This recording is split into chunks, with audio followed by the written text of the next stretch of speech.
Welcome to Ask Me Anything. This is a monthly piece that I like to do, a session I like to hold to really welcome in our new members and also answer some of their tough questions. And we have a really great list of folks, a really great list of questions from folks that have joined us recently that we're really excited to support.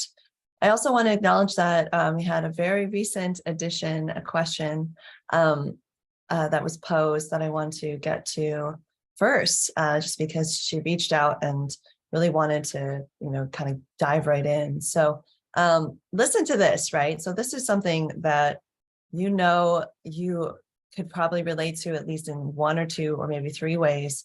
So listen carefully for something that you connect to. And then I'm going to do my best to support this parent who is been so brave to bring this question to the front. So here it is in the comments, and I'm going to put it here in the Zoom chat as well. Welcome to those of you who are just joining us. We're so glad you're here for another Ask Me Anything. And here we go. So this parent says she's a strong-willed child through and through. Actually, both her and her brother are. It's summer, so any day I don't have to work or work from home, she wants to stay home with me. I've always said yes and then regretted the day of.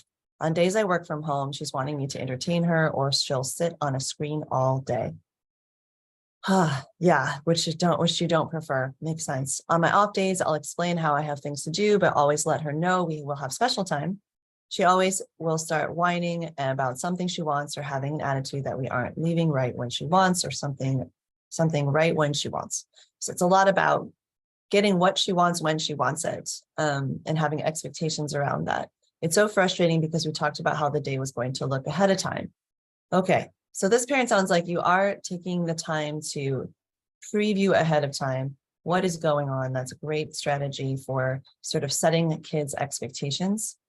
And because we're working here with the framework of resilience, right? And we're going to be looking at 7 different pieces. And if you'd like to have more insight into those 7 pieces, this is a perfect time, by the way, to take our quiz, where it'll walk you through the 7 pillars of raising resilient kids and help you identify which of these things are your strengths and which are some things that you might need some more support strategies and tools to be able to succeed with. Okay, so I'm going to put that link into the link to the quiz right here in the chat. So make sure those of you who are curious about the 7 pillars and where your strengths lie and where your areas of challenge and or growth lie, please take that. And the reason it's a perfect time is that this is a time where I've opened up a lot of spots on my calendar to meet with folks because we are kicking off our new cohort in July, and it's a wonderful time to investigate, could this be the cohort for you to hop into our year-long immersion program where you get to hang out with other big-hearted parents and work on these skills together. So back to the question though. So here's an example. We are in the process of buying a new home and had a contractor at the new house. They're almost done and she kept saying she was ready to go. She reminded her, this parent reminded her that they'd be done shortly and they could leave. But when it was time to leave, we had one more thing to do and then we'd head home. She had her number and you told her that you needed it back, or she had her phone and she said she needed it back to look some things up. And her daughter got upset. And then, so much. And then her dad gave her his phone instead. We're not big on screen time, so she doesn't get much of this. She said she was hungry, and I told her after our errand that we would go get lunch at home. I said we might be able to stop by her for her favorite treat. Her dad reminded me it was not on the way, but said we could go somewhere else. In comes the whining and pouting. I just got so frustrated. I told her that I made a mistake and we could go to the other place for her treat. She didn't want to hear it. I told her that she didn't like the things that we had on our day off so that she could go to her day camp. She begged, no, no, no. We had to talk. Okay, so there's a lot going on here with a lot of back and forth. So these are great examples, and it makes sense that you're so frustrated, and that it's constant. So one thing that you mentioned was special time. You said you did connect and have special time and connected with her and her brother. She's been home with you for 4 days now, not going to camp, and you just feel like you've been walked all over and disrespected constantly. She begs not to go to camp, but then she can't handle it when she's home with me. Okay, this makes sense that you feel disrespected also. All right, no problem that it was a long entry. We actually like these cases because we can relate to them. So if you heard something that you can relate to, just put something in the chat to help this parent feel more at ease that they're not alone. And we'll continue to support you on this. So Couple things I want to highlight. Again, previewing is great. Trying to set expectations about what is ahead is great. One thing I would want to add in there as a start. Now, this is not, so my approach is I'm going to give you like 3 to 5 ideas. You decide which of them you want to try next and see how it works and see what the impact is.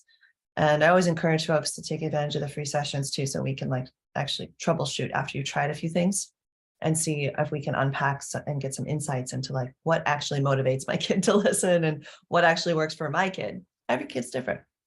But here's some tried and true things that I'm guessing at least one of these things will have an impact. When you're previewing, this is for everybody, when you're previewing the day, when you're previewing like the expectations heading into an environment, you also want to preview 2 things, choices and possible consequences of those choices. Now, it doesn't mean that you're constantly threatening them, okay? There's a difference. It's more like a heads up. Hey, just so you remember, when we head into this grocery store, we're going to practice walking. We're going to stay by the cart. Remember, we can either be in the cart or we can be walking beside the cart with a hand on either the cart or a hand on mommy's hip. Okay, really clear instruction. It's not just stay close to me, right? It's specific. Hand on the cart, hand on my hip, okay? And if you're not able to stay close, we're going to try having you in the cart. And if you're not able to handle being in the cart, then we're going to leave and we'll have to try again another day. And it's not going to be a bunch of warnings. We're just going to leave. Or we can stay. And then you can incentive, kind of just make it feel like more exciting to stay. And it's like, and if we stay, that means we'll get to maybe even choose which kind of cereal you want from the blueberry or the strawberry kind or whatever, right? Pick something with strawberry yogurt, blueberry yogurt. Give them a few reasons why it would be great to pull it together and hold it together through this experience. And then also estimate about how much time do you think they can handle being in a grocery store, and try to stick with that yourself. Like, don't get distracted by the deals or whatever, stick to your list, stick to your time, and move through it in a way that will also help them be successful.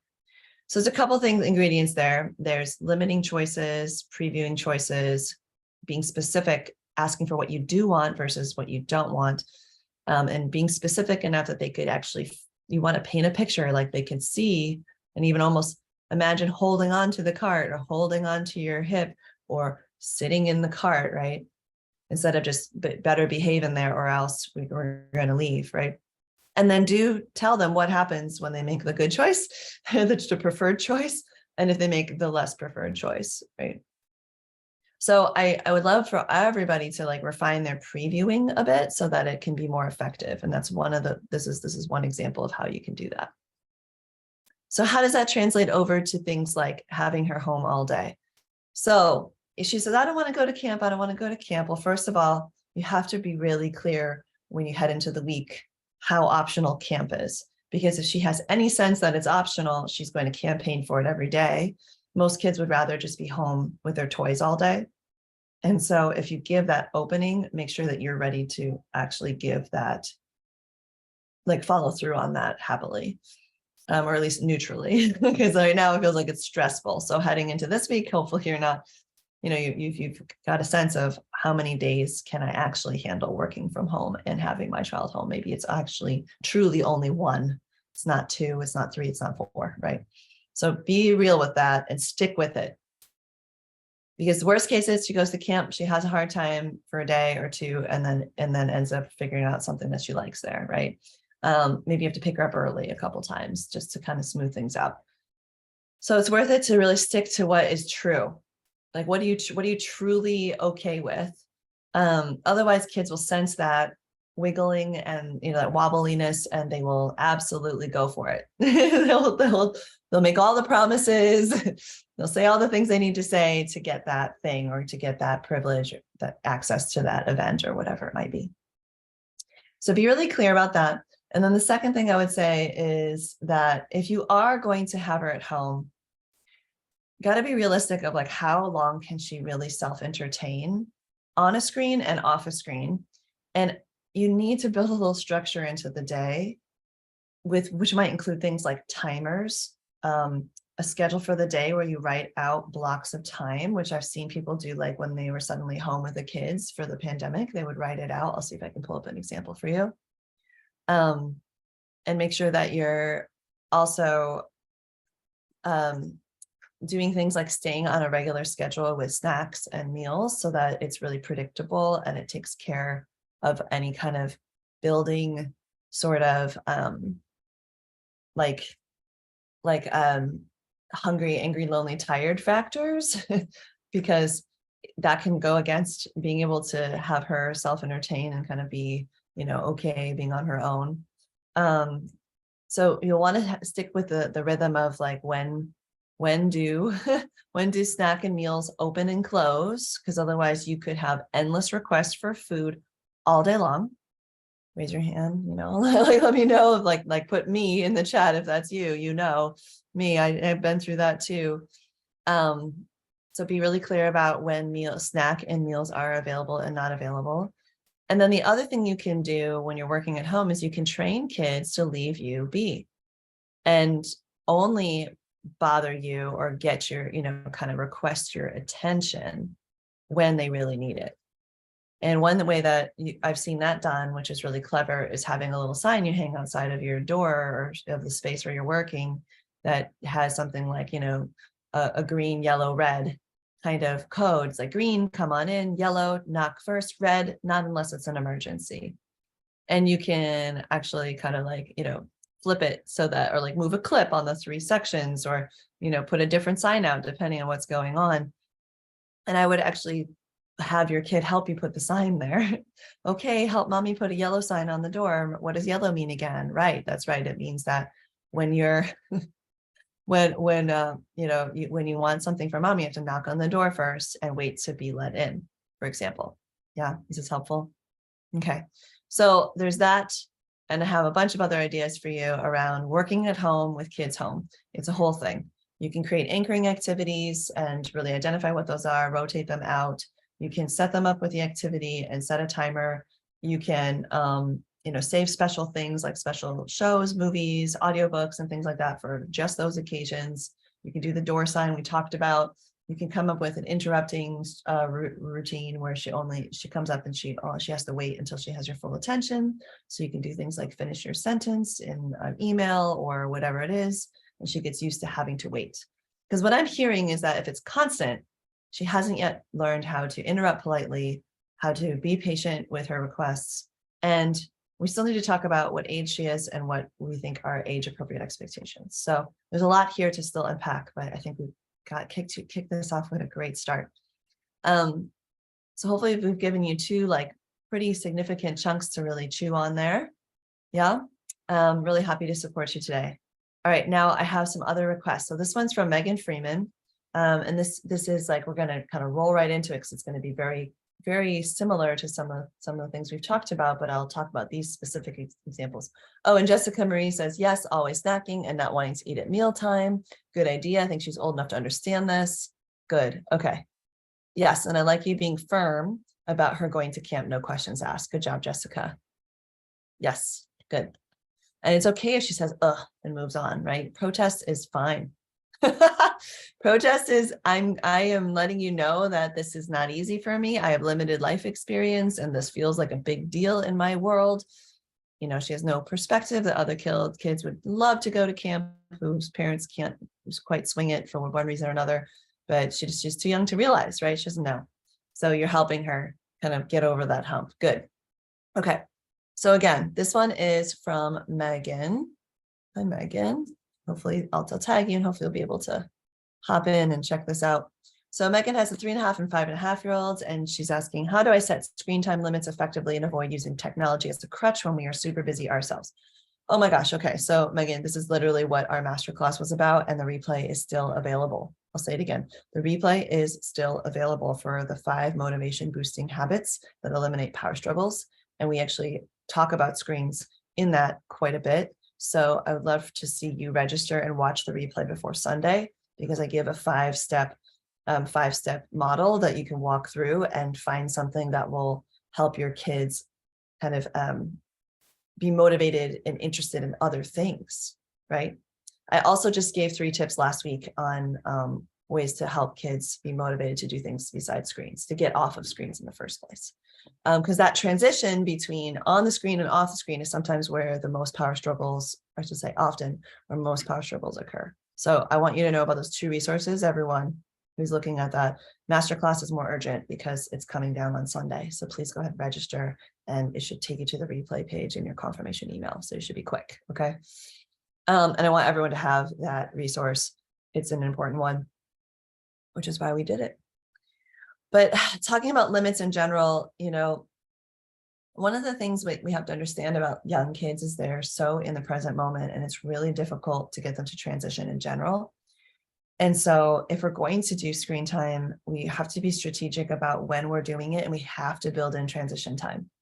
It's not the sort of thing that's like, okay, screen's off, on to the next thing. So that's why a lot of families, when possible, try to really limit screen time during weeknights in particular, because what ends up happening is that they'll kind of get into the screen time mode, and then it's really painful or challenging or grumpy making to try and get them off the screen and into either the family routine or the bedtime routine. So limiting that time or eliminating it on weeknights has been effective for many of the families that I've coached. And I've worked with hundreds of families over the last 20 plus years. And I do see a different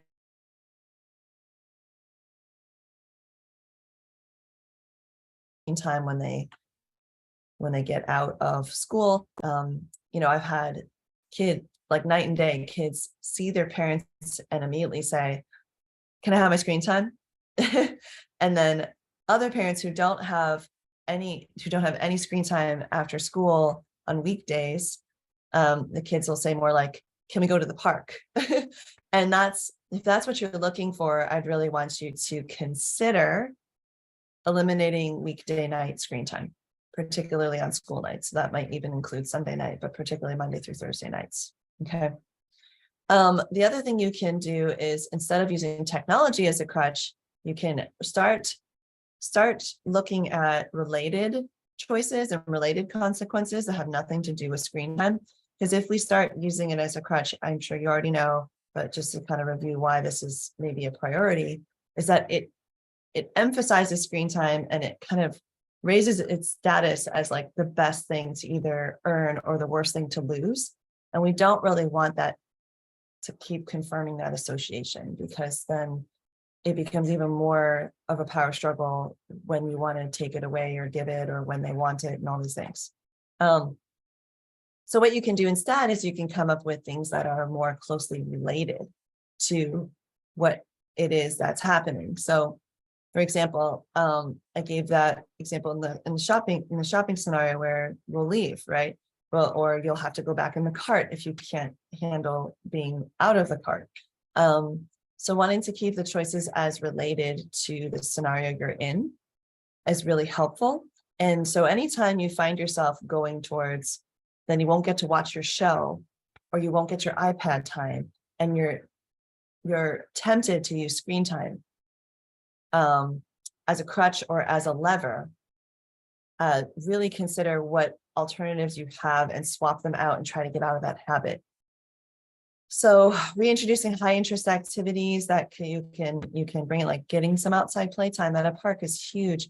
A novel toy that hasn't been out for a while, new crafting or coloring, new crafting supplies or materials. Like I've seen a family sit and color Pokemon printouts together for 2 hours because it was of high interest, and they really liked the markers they were using, and they were really effective, and they had this whole conversation about it, and there was no mention of screens. So I wonder about finding those anchoring activities that are of high interest to swap them out, and also having some discipline around trying those things first before you kind of fall back on the iPad or whatever screen device you're using, versus the opposite, where it's like, oh, this is our go-to. Does that make sense? It's your fallback, not your go-to. I think that could have a really big impact. It looks like my internet connection may be not so great, so I'm hoping that this is being recorded and it's streaming fine. Rather than stop, I think I'll just continue, and we'll see how it goes. Okay. Let's see what we've got here next. All right. So Karmen Jones has a question. She's got 5 kids, 6, 8, 10, 12, and 14. And she asks, I need help, or she states, need help learning how to refrain from repeating the same trauma-filled patterns which were instilled in me from a young age. I'm so glad you asked this question. Bravo for even recognizing the patterns. And she says she'd like to better connect with her teens and younger children. So this is the big one. If you don't know what the big one is, how do I possibly be the kind of parent that I want to be? And for many of us, and not all, but many of us, that means taking the best and leaving the rest from how we were personally raised. So Karmen, thank you for bringing this up, because this is the big one. This is the big one. And what I can say is that you even showing up and asking this question is already a sign that your awareness is there, and that awareness, as it deepens, as it expands, as you empower it with better tools and better strategies than you were raised with, will guide you. Now, the learning process of really integrating those better tools and strategies takes work. And my personal opinion, because this is what I learned, it takes an immersive experience. And you are in an immersive experience with your 5 kids, but I would ask you, where's your guidance? Like, who's your thought partner? Who's your mentor? Where are you going with your questions? What sources are you finding that are really helping you with practical advice you can try right away?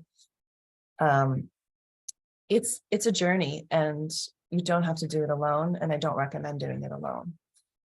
And it's not that you can't trust your awareness and trust yourself. It's actually deepening that trust and deepening that relationship with your awareness that's going to bring you the most change. However, it is hard to do on your own. So please consider, Karmen, especially since you have 5 humans you're impacting. It doesn't need to be with me, but find a mentor and work with a mentor, and get your foundation there. And you're definitely someone who should take the quiz, because there's so much there for you, Karmen, in terms of like helping you kind of focus in on what tools and what strategies would be the most impactful. So I'd really encourage you to take the quiz. Now, back to your question, I think that my favorite place to start with families, and this is why we spend a whole weekend on this and 3 months on this in the program, is on how the whole family system responds when there's a big emotion. And that can be mad, sad, glad, scared. It doesn't necessarily have to be negative, but big.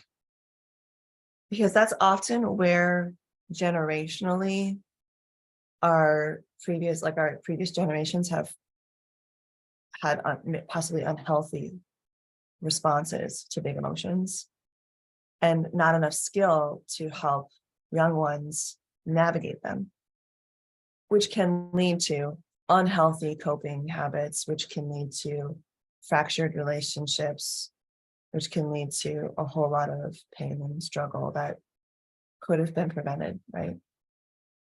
And often it's not to the fault of our caregivers, right? It's because they were never taught these skills and tools either. So I would look into becoming a really strong leader in your family around how we handle and navigate emotions. And this is something that I want every family member to know their resilience tools, their resilience plans. It can look different for every family member. I mean, you have at least 5 people. Sorry, you have at least 6 people in your family, because you have 5 kids and yourself, and probably more caregivers involved. So everybody taking responsibility for learning their coping tools and building their resilience plans so they can be aware of their triggers and things like that is the work. It's like, that's the foundation. And then the other thing you can be doing in the meantime is making sure that when motivation isn't there, that you're being really careful, because that's off another space where things can go sideways and you can start to use unhealthy levers to get the listening or the compliance that you want. And that's often where people can be really either overly kind of permissive and give in a lot and just sort of like, okay, of course I'll give you a treat if you do this. And it becomes this whole thing where it's very transactional and the kids don't do anything for the right reasons. They just do it when they get something. Or it can go very authoritarian, which is sort of that drill sergeant, like do what I say because I said so, and or else. And then there's fill in the blank of or else. It can be so many things which can head down that road that you're trying to prevent, right? So when you're looking at motivation in particular, I think this is where, big emotions and motivation is where that can fall apart. Because at the end of the day, you need your kids to do stuff. And at the end of the day, big emotions have a big impact. And so there's going to be a response from the family, which is, again, why we do a big retreat for our year-long clients on both of these. We have our summer retreat is coming up for our summer cohort. Everybody who joins in July and everybody who started in January are going to get to come to this Motivation Mastery Weekend. It's awesome. And you really get to dive deeper into the tools that I shared in the masterclass. So gosh, Karmen, take the quiz and see what actually stands out to you. But I would say conquering those big emotions and conquering motivation strategies where it's more self-motivation and less of these problematic kinds of motivation that can lead to perpetuating trauma will be two really big spots. But then I could also see you benefiting from having clear limits and, really smooth routines, great conflict resolution skills, ways for all of your siblings and yourself to build positive relationships. These are the other pillars. So take a look at the quiz. Let's see what we can do for you. Okay. That's a place to start, is to really pay attention to when you're trying to get things to happen. Where are you going with that? Bring in awareness there, and then bring in awareness around how you and the other family members handle big emotions. Yeah, should have a really big impact. I love this question. There's so much we can talk about this question. This is something that my second, third, and fourth year students were always talking about, the legacy we want to create in our families. And we're always really claiming generational change. And it's really powerful. And it's something that I personally have a lot of goals and experiences with in my own family life too. Adult children are going through it too. All right. So next person, Karmen, let us know what stood out to you or anybody who's listening. Melissa Smith says, my child who's 12 has ADHD. What works for other parents doesn't seem to work for us. Okay, right. So things like simply making a request or saying their name once or, telling them to go get ready. And there's multiple steps and their kids just do it. At 12, you can start to expect those things. However, if a child is neurodiverse, particularly with attention, there's a lot of support that they need around executive functioning and how to organize those kinds of activities. And so what works for other parents, I'm guessing, are just the kids listen well, or they are self-motivated or self-organizing or self-directed, right? And your child is not organizing themselves or listening as well, is my top guess, and or not controlling their own impulses very well. They don't have a lot of self-control. I work with a lot of families with at least one ADHD child, and it's usually the eldest for some reason, maybe because they've been diagnosed and have gotten to that stage. It's more likely that we can have those conversations. So she's asking, can you please provide some insight as to how we can work better together as a family? Now, Melissa, one of the most important things you need to do, and I say this to all my clients with kids with ADHD and anybody who comes on a session with me, we can talk about your child specifically and what's challenging for them. So Melissa, you're someone I also think should take the quiz for the same reason as Karmen, is because, and it gives you also a way that you can, sign up for a session. And we want that for you. We'd love to have that chat with you. It's a complimentary 30-minute session. So take the quiz and there's a link to book myself or Dr. Luce. Back to the question. I feel like every parent with a child who's not neurodiverse, but particularly with attentional challenges, needs to start normalizing the language around describing the variability of attentiveness and common words can be focus, control, impulse, right? Focus and control are really helpful because they're something that can be less judgmental over time. And the language would be around, scale of 1 to 10, where do you think you are with focus right now? Like your ability to focus. Scale of 1 to 10, how are you in your ability to maintain control and or maintain your control your impulses? And the reason why we want to start bringing in this language and normalizing it is because it helps us to have some common vocabulary around difficulty and level of support needed. And one thing that we get wrong a lot as caregivers of children with ADD or ADHD, myself included, is how much capacity the kid has in the moment. So this is almost like, imagine a kid who has difficulty regulating their temperature. And at any given time, their temperature could be average, kind of in the normal range, healthy range, right? Like we're not worried about it range, or it can drop below that. And then they need something to heat their body up, or it can rise above that set point into the hundreds, let's say, and they need help cooling down. Okay. We would very much be interested in taking their temperature, right? And so with these kids who have variability by the minute, by the hour, by the part day, by the week, even, depending, on all different scales of their ability to focus, to have self-control and, temper their impulses, we really need to take a temperature of that. We've got to check in. And then we need to do a couple things. We need to adjust our expectations, help them adjust their own expectations, build in more or less support based on that, and then be available to provide that support. And support can look so many different ways. I just made a long list with my clients who have an older child. The oldest of their kids has a lot of challenges around both self-control and focus. And we've been working with, what do you think you need right now, right? And having a menu of options. Is this a good day for us to use your checklists?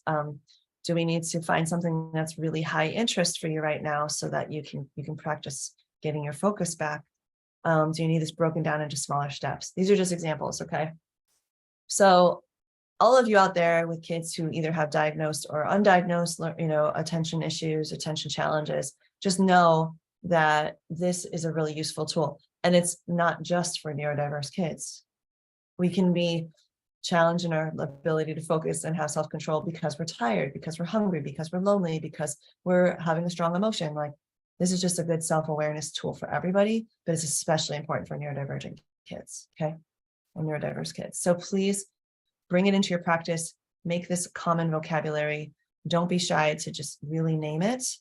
It'll help your kids feel more comfortable naming it. And then you can do things like adjust your expectations and adjust your level of support, which is wildly helpful. When you reframe it as what support is needed here, instead of how good are you being, it just opens up a whole world for the whole family and your child especially, okay? Because we want them to start asking themselves, what do I need right now? How am I doing with my focus? How am I doing with my self-control? What kind of support would be helpful right now? And if we have that conversation with them, eventually they'll have it with themselves and with other people who they need to make aware that they have additional needs and accommodations required for them to have this similar level of access and success. So let's give it to them, friends. Let's do it. Okay. Next question from Janelle Moore Lyons. Janelle Moore Lyons says, I would like to help improving mood management and a positive attitude for both myself and my youngest, who's 8. They struggle with impatience and boredom. Can you please provide some how-to guidance? Okay. So impatience and boredom lead me to an understimulated child who has a lot of curiosity, but doesn't know where to put it. And so in the I-Care model of motivation, for example, which I go over and this is why I think for you, Janelle, check out the replay before Sunday, okay, before it comes down on Sunday,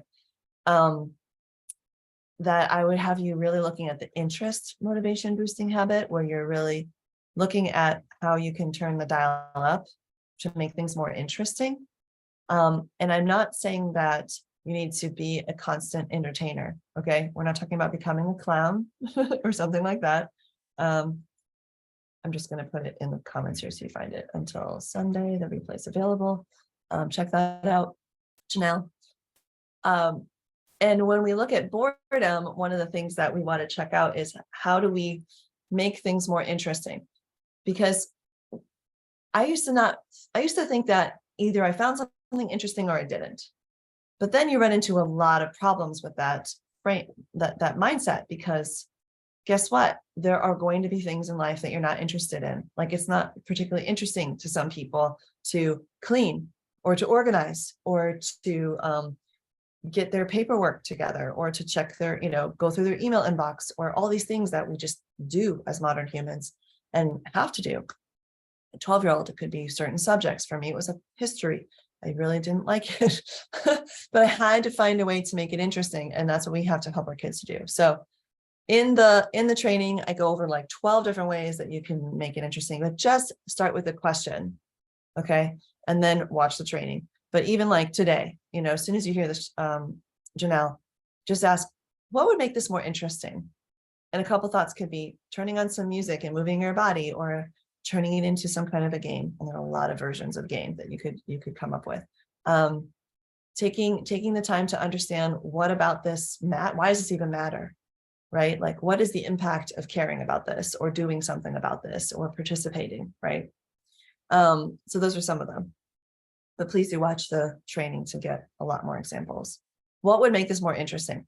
Because boredom is more of a mental attitude than it is an actual a permanent state of being.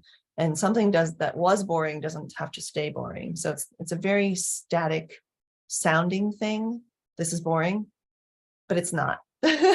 Now, the impatience is something that you sometimes have to work up to. So you may be asking your 8-year-old to be more patient than they have capacity for. So you might need this is the second hack in the motivation tools. You may need a scaffold for them, so that, in other words, breaking it down into like smaller chunks. So if they're impatient after 20 minutes, have them wait 5 and work up to 10 and work up to 15 and work up to 20. And you want to like reward them, or like give them that praise when they're at the edge of spilling over into like whining, complaining, refusing, bugging you, whatever it is that happens when they're being impatient. You want to like give it to them right, whatever it is that they want, give it to them right before they're about to lose it, and tell them, wow, you made it a whole 8 minutes this time. I bet let's go for 10 next time, and set a goal around it. And sometimes you can even put a reward system if it's really, really dire, but let me know how that goes, just pacing it out into scaffolding into smaller steps. I think that will take you pretty far. Okay, so I've got 2 more and we have just enough time. Perfect. Okay, so this question is, let's see, I think it's from, Becca Benson. Hi, Becca. We're going to go ahead and pop this question into the Facebook feed here and tag you so you can find it. So Becca, I hope this is you, Becca J. Yeager. It's a different name than you put into the form. Let's try one more time. As I'm tagging this, I just want you to know that these kinds of questions, that's you. Okay, good. Are great, because it's just like always reveals to me that you all have done some work and you're trying things and you're just getting stuck, which, by the way, is all of every single person that has ever come to me for parenting advice, whether it's in the free group or joining the year-long immersion or a private coaching intensive, is exactly like you. They've tried some things and then they got stuck, and now they're like, how do I get unstuck? That's what we're here for. Okay, so how do I remain consistent? Consistent is the part that's hard. In trying to boost my child's motivation, my children's motivation. They're 3 and 21 months, especially during the times when I'm tired. How do I remain consistent? Oh yeah, it's the same question. Okay. So when you're tired, you have to be gentler with yourself about what expectations you're going to be able to follow through on. It's just harder when you're tired, and you really want to look at, what can I do to build in some more downtime for myself? And oftentimes it's because we get so used to meeting our baby's needs and them having these intervals of need that are really close together, that we sometimes fall into a pattern that our kids are actually old enough to handle having more time in between their contact with us. So a lot of times what wears caregivers out is just life. But then there's also this dynamic I've seen over and over again where as long as the parent is in the room, they're infinitely available to the kids, and the kids don't have a lot of practice in kind of being turned away and having to go find something else to do and then come back, or given some tasks where they leave and come back, or they finish a picture and then show it to you. And so just be looking at, if you're in that cycle of constant demand, Becca, let's get you out of it. Okay. So that's one thing. The other thing is, because you ask a motivation question, I'm going to say, go learn the 5 habits that are in the, in the workshop. I know there's no reason not to. It's up until Sunday. It would be very helpful for you too. And I keep putting it in this as a link in the Facebook group, but it just makes sense because I want to reply to each and every one of you. So you'll see it when you come and look at your link to comment. The replay is up till Sunday, so come and check it out. In there, I roll through 5 motivation boosting habits that work for every single kid, no matter what their age, even 21 months. You can make it more interesting. You can break it down into smaller steps. You can meet them where they are. You take some time out for teaching. Like, there's all these pieces in there that work across all ages. They're even good for adults. As he stood up against the test of time. I've tested this for 10 years in an elementary classroom and for 5 years in a preschool classroom. And it's like the basis of the method that I've been trained in, which is Montessori. And then it is very, very compatible with the other methods I've taught and I've learned, like positive discipline and things like that. So it's really worthwhile checking out. I just can't emphasize it enough. And let's come back to this question of consistency. So consistency is key, and it creates rhythms of the day. It creates predictability, so kids know what's expected of them, so that they are not constantly testing the system. Because when we're inconsistent and they get inconsistent responses, it actually triggers in them the desire to solve the question, how does this work? And so if we're inconsistent, it can often drive the behavior to become more and more compelling, because they want to know what happens next time they throw a dish into the wall, or next time they ignore your request, or next time they refuse to put their shoes on. So consistency is important.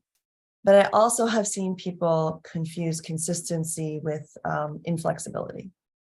Now, every single child at some point needs us to be flexible based on their capacity and our capacity.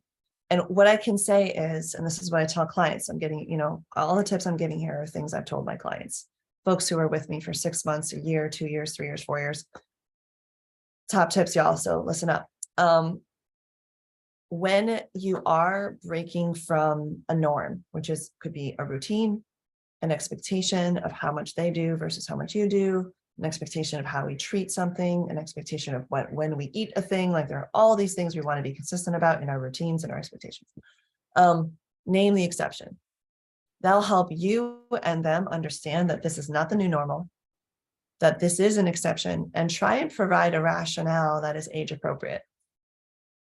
The reason mommy's going to help you put on your pants today is because we only have 3 more minutes before we need to get out the door. Usually you put your pants on and we have enough time. So this is a special time where I will help you. Here we go, right? You name the exception. And you can even come up with, if there's certain exceptions you make a lot, you might need to adjust your expectation or your routine. Like if you're constantly putting their pants on every day, maybe you haven't built in enough time for them to get dressed. Maybe they haven't mastered how to put pants on and they need to practice some practice time. Maybe those pants are too hard and too advanced for them to be independent with, and you need to switch to elastic bands for now and get back to the buttons later, right? So also be noticing patterns of where you're struggling to be consistent, because I know tired feels like the main reason, but sometimes there's more. So that's what I'd want to continue exploring with you, Becca. And again, I would encourage you to go ahead and watch the session, and even, take the quiz and get a free coaching session, your complimentary coaching session that I like to give to members who show up to these things. I have a lot of times open right now, so it's the best time to do it. And also perhaps some of you will want to jump into the year-long program and it'll be a good fit. We'll have to see. Okay.